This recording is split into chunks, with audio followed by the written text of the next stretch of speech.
Thank you, Mr. Chairman. And I would like to thank Administrator Whitaker for being here today.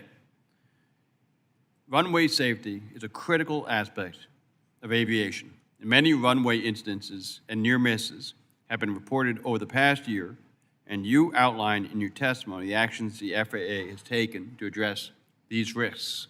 What are some of the challenges you still face in addressing such safety risks? I think we don't have a lot of direct barriers other than sort of capacity of manpower. So we've dispatched runway safety teams to virtually every major airport in the country to review the geometry of the airport and to assess what technologies might be helpful, whether it's as simple as lightings or signs or a more complex surface awareness technology. It's the surface awareness technology in the tower that's the most helpful, and I think that's sort of the long pole in the tent at this point. Okay.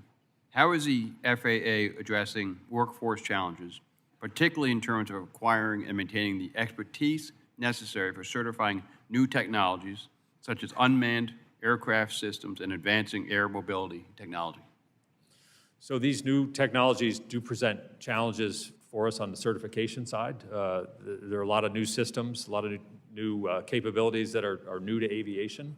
So bringing in the right workforce to work those issues is an ongoing challenge. We're competing with all these companies out there that are developing those technologies, but we're working to make sure we have those resources in place. What is the FAA doing to ensure that the agency is ready to fully implement the FAA reauthorization legislation, which the Senate has yet to act on when it's signed into the President and enacted into law? Are you doing anything to anticipate your reauthorization in-house? Are you talking about the new legislation Yes. coming in? So when that legislation is complete, we have a process that we'll run to identify the projects for us that come out of that and set up a sort of a program management approach so that we are tracking those, trying to meet the deadlines.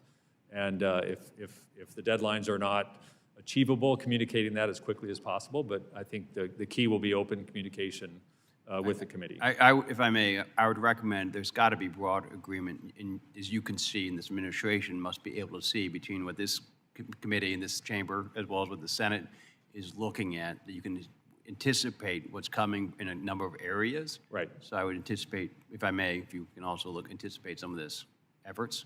Yes, sir. And with that, I will yield the remainder of my time to Mr. Nels from Texas. Thank you, sir.